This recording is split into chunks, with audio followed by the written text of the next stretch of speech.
Over the past 15 years, I have launched 7 different online businesses that have collectively generated over $30 million online without having to sacrifice my personal life, hustle 24/7, or stop doing the things that I love. And as well as this, I've helped hundreds of other online business owners to launch and scale their businesses, and they've collectively reported over $100 million in combined revenue. And so the information I'm going to share with you in the video today is not just a one-off success story or a cross your fingers and hopefully it works type advice. This is repeatable, reliable advice that I've paid hundreds of thousands of dollars to other mentors and coaches to learn, and millions in testing, and I'm going to pass it on to you. So make sure to watch this entire video from start to finish, because if you do, you won't be the same business owner at the end. And if you can only make it to 10 or 15 minutes before you click off, then sadly, you may have to rethink whether you're actually cut out for the entrepreneurial journey that you're currently on. So what I want to do in this video is basically walk you through all of the steps and all the lessons that I've learned from launching your business, everything that's going to happen after that, all the way to the point where you have scaled the business, you're enjoying the success,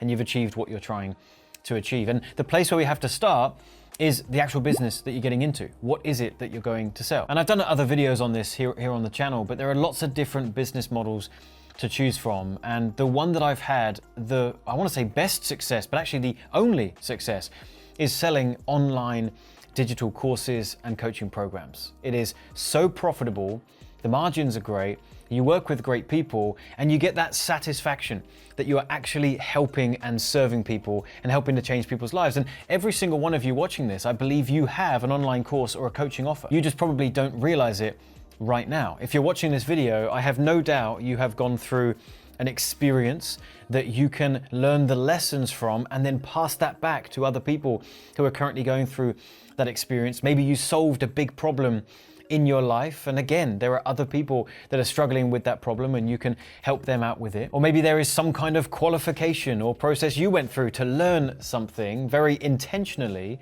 and now you know it. Again, there are people that need to learn that same thing. I tried loads of businesses in the early days of my career. Very few took off, very few made me money. But while I was dabbling around, I had figured out a way to get these silly little YouTube videos to rank on the first page of Google and YouTube, so that when someone would type in a search phrase, my videos would pop up. Now, they weren't really doing anything for me, but I figured, what if someone wanted to learn that skill set? I had had that experience, I had learned that skill, I'd learned the algorithm to get these videos ranked. And so, long story short, I created an online course. I recorded some online videos, I put them into a membership area, I put a login page in front of that, and then I charged for access to that course. I had no idea if it would sell, I had no idea if people wanted it, but that course went on to make me my first $1 million on the internet. So you are just one idea, one life experience away from creating a fantastic online program that people are wanting to buy from you. So what I want you to do as a first step is get a blank piece of paper and write down all of the different things you can think of. What are the things that you love? What are your hobbies? What experiences have you gone through? What expertise do you have? Get it all down on paper and then put a circle around the ones you feel are most viable, that is a pain point. It's a problem for people that if you could teach them what you know, it would solve that problem for them. That's probably a good idea that you could create a program around. And then once you've decided on what the topic might be for your business, you need to decide if it's a viable approach that you're going to be using to take that to market and find customers and make sales. I've got a resource that I can share with you called the Business Viability Checklist that outlines all the things that a successful online business should have. For example, it needs to be a model with low overheads. It needs to be a model with high profit margin. It needs to be automation friendly, so that as you scale that business, there are ways that you can automate certain tasks in that business so that you can take out your manual time and you can scale. There are a whole bunch of these things, and the more you can tick, the more viable the business model is and the approach is that you're going to use to take it to market. So if you want to get access to that resource, it's my free gift to you. There's a link in the description box. Go ahead and click on that. Tell us where to send it. We'll get it straight over to you. Now, something that's really important to mention at this stage, and it took me a long time, actually, a number of years to learn this lesson, and I really wish I learned it earlier, and I really hope you pay attention right now, is building your business around your lifestyle. Predetermine how you want your life to look, and then building your business into that, as opposed to building your business and now your lifestyle just suffers and you're trying to bolt it on around that. I've got a concept I've been teaching my clients for a long time called the offer triangle, or you could call it the business triangle. And there are 3 parts to this business triangle, 3 things that your business needs to satisfy for you to have a great business. At the top, it's client or customer satisfaction, right? You need to make sure that you're servicing your clients in a good way, that they're getting what they paid for, that they're enjoying the experience, they're enjoying the product or service that you are providing them. That needs to be a priority. The second is lifestyle, and that's the one I'm talking about right now, which we'll come back to in just a moment. But the third is scalability. You need to make sure that whatever model, whatever business it is that you're building is scalable. We need to be able to put our foot on the gas and make more sales and the business start to scale without things breaking. That lifestyle piece is really important, because if you don't prioritize your lifestyle, it will be swallowed up by the other 2.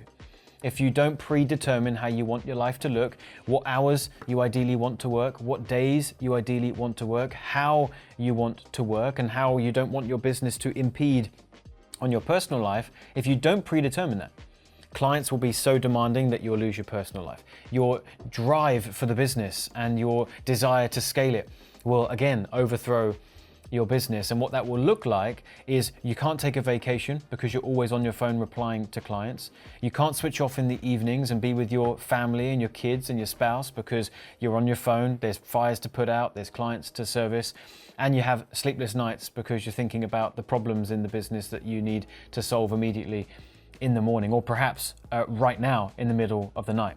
So I decide now, when do I want to work? How do I want to work? What do I want that to look like? And then I start to build how I can service clients and make sure they're satisfied within the confines of what I'm willing to give up of my lifestyle. And the same thing goes for scalability. So you've really got to prioritize now how you want your life to look, and then you build your business around that. Now, once you know what business it is you're going to launch or what product it is you're going to take to market, you need to learn how to market that product, right? Because it's not enough to just say, build it and they will come. You can't just launch a website or put the information about your business on a page somewhere, and because it's now on the internet, people are going to find it. They're not. You're going to be buried in the billions of websites that are online, and you're going to be amongst those that never see any footfall, and you're going to have digital tumbleweed going through that place. We have to learn where to go to market our business, but I think more importantly, how to position it in front of those people. Because if you spend just a little bit of time going out there and searching for traffic and leads and potential customers, then they are everywhere to be found, right? We can go onto YouTube and they're there. We can go onto Facebook, they're there. We can go onto TikTok and Instagram and LinkedIn. People are hanging out on these platforms. So we know where they are, so we know where we need to go. The more important thing is, how do we get their attention? How do we stand out in a crowded marketplace? You could argue that almost every industry is crowded, but I don't think we can view it then that it's too competitive that we can't get an edge. Because even if it's crowded and even if it's quote unquote competitive, what if we go out with a unique message? What if we position ourselves in a unique way that we stand out, we elevate ourselves above the crowd? I've got a few ways that I have been teaching my clients to do that, and I'd love to share it with you right now. The first, and it's a very important one, is understanding this concept of displayed understanding, okay? This is where you are going to display to your market that you get them, you understand them, and you allow them to resonate with you, right? What we don't want to do is, if you have a dog training business, we don't want to go out there with an ad that just says, hey, how to train your dog. We want to go out there with an ad that first demonstrates that we understand the prospect. Instead of saying, would you like me to teach you how to train your dog? We're going to start the ad by saying, hey, have you currently got a dog that right now is out of control and you have tried endless options to solve their behavior, but nothing's working? You're finding that it's starting to break down your relationships. You and your spouse are arguing over whether you can even keep this beloved dog in your family because one of you is still in love with them and the other is completely fed up. They're perhaps dangerous when you take them out and about, that you don't get that moment that you wanted when you thought you'd get your dog, where you get to take them to the park and let them off the lead and they interact with other dogs and you get to meet your dog owner friends. That just hasn't happened for you. That's not your reality. You don't get to go to the local parks because your dog is too loud, too aggressive, and would rip the head off another dog there in the parks. You just can't do that. If I say things like this, I'm creating not only a mental image of what that might look like and feel like, but I'm allowing the viewer who's listening to me to go, wow, that's my reality.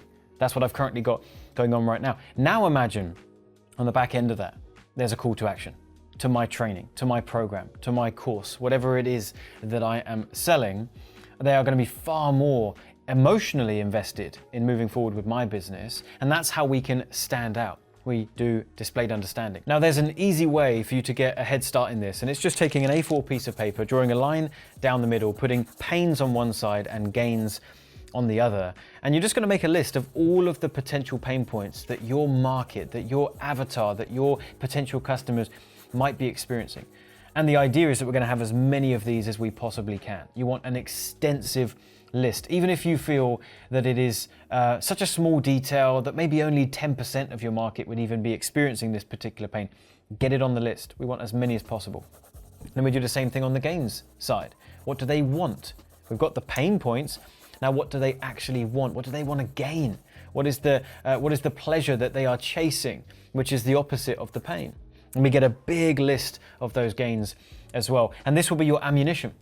Every time you go out to market your product, if you create an online ad, if you produce a piece of online content on social media, if you are building a sales funnel or a website, if you're writing copy, any headlines, you're going to this sheet of paper, getting inspiration from your pains and gains and allowing that to influence the message that you're putting out into the market. The second concept that I want to teach you for taking your business to market is understanding what I call the timeline of your ideal customer. If you imagine a timeline from 0 to 10, and 0 is someone who could be a customer for you, but they are very new to realizing that they actually have a problem that needs solving. And 10 is someone who is 10 out of 10 desperate to get away from this pain in their life and to have a solution provided to them. The further up the timeline towards the 10 we can get, the better customer we're going to generate that is more committed to the process, that is likely to invest in that problem and therefore buying your products and services. And the lower down that timeline we go, back down to 0, we're going to find the people that are not committed, they're not that bothered, they're certainly not going to invest in finding a solution. And so we need to tailor our message to market match where we're getting further up the timeline. If I want someone who has struggled to train their dog for years and years and years, because I know if that's the case, they're desperate enough that they need to try a new solution and they're willing to invest in it, then quite simply the way I achieve that is by saying those things in my marketing. If I'm creating a piece of video content or creating an online ad, I'm going to call that out in the marketing. I'm going to do displayed understanding, but I'm going to couple that with talking to my ideal customer who's a certain point up that timeline. So I might be explaining how I understand their situation, I imagine the pain they're probably going through, and I'm going to drop into that conversation that you've probably struggled for years now with no solution. Just by saying that, I'm disqualifying the people that doesn't relate to. And I am qualifying those that it does, meaning the people that are going to continue watching that ad fit the demographic of what I've just described. Now, once we've decided on what our messaging is going to be, and we know what it is we're trying to sell for our business, then we need to be able to put that message and therefore the product in front of the right people. It's one thing to know where they are, right? They're on YouTube, they're on Meta, they're on TikTok, but we need to have a strategy to get in front of them. And there's two primary ways to drive what we would call traffic, online eyeballs to your business. The first is paid advertising, and the second is creating online organic content. Now, I want to be clear about this. We're at a time right now where I believe we need to have both of these in our business. There used to be a time where I would only recommend paid advertising. I would say don't bother producing content online or building an online following or growing a YouTube channel. It takes too long, it's too slow, it has no place in your business. Let's go fast. Let's launch an online ad on Facebook or Instagram or YouTube. Let's spend $100 and let's work the numbers to where we get the conversions out the other end and we're making more money in return than we're spending on the ads. Well, that's still the game that we're playing with paid traffic, but I do think it's worth bolting on the organic side as well. Because the reality is they're both just serving a different purpose. With paid advertising, We can spend $1 and get 2 back, or we can spend $1 and get 5 back. It is quick, right? But there's no long-term play there. It is a short-term win. Spend a bit of money, generate some customers, we're in profit. And we can play this game in the short term, but in the long term, ads are gonna get more expensive, ad platforms are gonna change their policies, and we could find ourselves in a really tricky situation later on down the line if an ad campaign that has been working really well for us suddenly stops performing. So paid ads is helping us in the short term. Where organic content comes into play is the long term. It's the complete opposite. It's not actually gonna help us in the short term. If you launch a business today and you upload a YouTube video today, guess how many views it's likely going to have tomorrow? 0, or maybe 1, and it's your mum, okay? You're not going to be generating customers the next day. It's going to take momentum for that YouTube channel to start to get some views, and then you upload more videos, and then you build on the momentum of that channel, and maybe in a few months, maybe in a year, that YouTube channel is generating some momentum. Maybe you get results quicker on TikTok or Instagram. Maybe it takes just a few months to start seeing some momentum. That's still a long-term play. But the reality is, if we have both of these working together in the business, then now you've got your short-term lever that you're pulling to get clients quickly, but you've also got your long-term play that if your paid ads ever stopped working or started to have some serious issues, you've got a big audience on YouTube. You've got a big audience on Instagram. You've been building your email list all along the way as well. So now you can be contacting these people and generating clients that way. Now we find ourselves in a place where there's a gap in between the two things we've talked about already. We've got your business or your product that you've created and something that you want to sell. And we've talked about driving traffic, right? Paid ads and organic. Well, there's a bridge that we need to create here. We need to help the people that are clicking on our ads or watching our content to come through a process where they are ready to give us some money and sign up with our business or join our program. That is called a sales funnel. A sales funnel is a series of pages that is leading a prospect who is what we would call cold, right? They don't know you, they're not interested in giving you some money, and we're leading them through this process to eventually be ready to enter their credit card information to buy a product, or maybe book a call with you to have a chat about the products and services that you offer. Now you might be wondering, well, why not a website? Well, quite simply, a website is not the place that you should start, okay? That's actually a very good way to procrastinate over launching a business and starting to make some sales. That is typically a place where people stay because it's a comfortable task. You're feeling nervous about putting yourself out there, actually launching the business, driving some traffic, trying to produce some revenue, and instead we spend months and months designing a website, making sure we've got just the perfect headshot, we've got a great About Me page, you've got all the information about your business, but then what? You've got nowhere to send that website, and even if you did run some online paid advertising to it, it's not a process that's leading someone to sign up for your product. A website is a mishmash of all sorts of stuff. There's loads of information, there's loads of buttons they can press, there's no coherent journey that the prospect goes on. That's where a sales funnel comes in. A sales funnel, every page of the process would have one task and one task only, to move the person to the next step. So the first page in a funnel might be to opt in for a freebie, and they give you their name and their email address. And so the only thing to do on that page is to say, I want that free gift, I'm going to give my email. The next page might thank them for getting that free gift and give them some more information about you and your business, and then a button to perhaps learn about the product that you have. And if they click on that button, they go to the next page where now you can talk about your product and what's included and how it will help them, and give them a button to take the next step to potentially explore becoming a customer or a client. That's a sales funnel. So the only time a website comes into play is once your business has some momentum. Maybe it's worth building a website so people that are just searching for you naturally and organically, they have a place to learn about you. But if we are ever intentionally driving traffic from social media or from our ad campaigns, it should always go into a sales funnel that is building our email list as a primary focus and is taking them step by step to signing up as a customer. Now, I've tried all sorts of sales funnels, and I do actually want to give you a heads up on a couple of things to do and a couple of things not to do, okay? So let's start with the things not to do.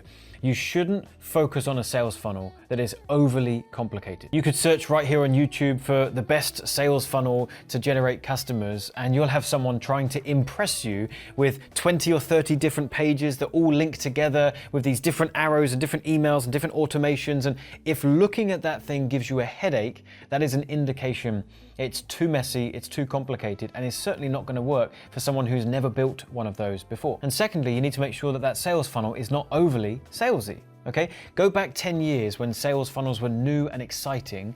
You could provide zero value in that thing and quite simply just lead someone to sign up for a product, have no value provided but only information on buying something, and you'd make some sales. We're at a time where that just doesn't work anymore, which leads me to what you should be doing. What I have found works absolutely the best is making sure that the sales funnel you pick is one that leads with value, right? If we can provide value first, then we activate the law of reciprocity, which dictates if you give to someone first, they feel compelled to give back to you because they want to reciprocate. So if we lead someone into a sales funnel that has a training video, or we take them to a webinar presentation, and we lead first with teaching them some cool stuff, and we have an offer out the other end, they're far more inclined to say, I've loved this content, I now really like this brand or this person, I think I want to explore working with them further or getting extra products or services from them as well. Now, what I do want to do on this topic is share with you my favorite sales funnel, the one that I think ticks all the boxes, that provides value, but is also simple, not too overly complicated, and converts really well, meaning people watch the content in the funnel and actually feel compelled to sign up and become customers. And that's a webinar presentation, a webinar funnel. We can invite people from social media to register for our webinar presentation, which means we build our email list. Then they go through and access that presentation and get to know me and who I am and what I do. I get to provide some value. They feel good. And I've got them in a captive environment. Social media is so busy. There's so much going on. If I get someone onto a webinar platform, I have their undivided attention. And that's why conversions are so high. And if you do a live webinar a couple of times, you can actually then automate those webinars so that they can run for you day and night, whether you're working or asleep, and you can really scale the business with those. So I highly suggest you do some research on webinar funnels. Now, something else that I've learned over my years in business, and it is so important, every single one of you watching this needs to hone this skill in. It is unavoidable. It finds its way into every area of your business, whether you like it or not, and that is selling. Okay, you might not want to be a salesperson, you might not like the term sales, but it is a part of what you're doing if you are a business owner. You are selling yourself on social media. You are selling yourself in your sales funnels. And then there's moments where you really do need to speak to a prospect and sell them, right? You're gonna have a conversation in most cases with people that might be interested in your business. If what you're going to do is sell a course or a coaching or a service or anything of that nature, you're probably going to need to speak to someone for them to inquire about your business before you sign them up. Well, you do need to learn some sales tactics. Now, you'll be pleased to hear, again, one of the things I've learned and has been very prominent for me is I don't want to use sleazy, slimy sales tactics. There are a lot of people online that teach sales and it just feels so uncomfortable the way they teach it. It's like a door-to-door salesman that's cornered you and won't let you leave until you buy or die. And I just don't like that. I want to sell in a more authentic way. And to be able to sell authentically and effectively, you know what skill I have found to be so important? It's communication skills. If you take nothing else away from this video, I highly suggest you double down on learning how to be a better communicator. A better communicator in every area of your life, not just sales, but it's very prominent in sales. If you're on the phone with a prospect and they're interested in your product, are you communicating with that person in a way where you're talking more than listening? Or are you listening more than talking? Because one of those is far more important for a successful sales conversation than the other. I'm sure you know which one it is. You need to be a far better listener. You should be asking really good questions, and then you should be leaving lots of space for the prospect to talk to you, to open up, to answer those questions, and give you the ammunition that you need to sell them a product that can actually help them and encourage them to make that decision. You won't know that information unless you're a good communicator that understands that you need to be doing more listening than talking. There's so many of these key skills that you need to be a great salesperson, even if sales is not something that you typically want to double down on. It's there, it's going to be in your business, and you need to be a better communicator to be able to do it. I want to help you with this because I've got a great resource, because what I find with my clients, I primarily work with coaches and service providers that sell high ticket stuff, and they're on the phone speaking to prospects, and they're often getting a no at the end of the phone. And what I want to do is teach people how to close effectively without having to be a great salesperson. So I've got a framework that people can follow to where they can have a conversation that feels very good on both sides, but we're ticking boxes. We're doing and saying things that do need to be done to get that prospect into a position where they're excited about your business and most likely going to say yes to enrolling as a customer or a client. It's a 2-call process, and it's called the push and the pull, and it's made me tens of millions of dollars online. I use it with everyone on my team. I teach them this if they have any touch points with potential clients, and I've been teaching this to my clients as well. And collectively, they've reported over $100 million in revenue. So it does work really, really well. If you want to access that, it's my free gift to you. It's a really cool resource. Click the link in the description box. Tell me where to send it. We'll get it straight over to you. Now, we've talked a lot about some of the practical things that you need to do to be able to market your business and get it in front of the right people and sell effectively. But there are some things that you need to also be doing that are harder to quantify the impact that it's having, but it's certainly having a big impact. And one of those things is making sure that you get into a community of people that are trying to play the same game that you're playing, and potentially at a higher level. You want to surround yourself with the types of thinkers that you want to be like, that are making decisions that you want to be making, that are having the success that you're wanting to have. Being a part of a community is so important. You've probably heard that you're the average of the 5 closest people to you. And it's actually very, very true. If you're hanging out with the same 5 people every single day, that all they do after work is go to the pub and complain about their life, then you are going to naturally become something of a complainer.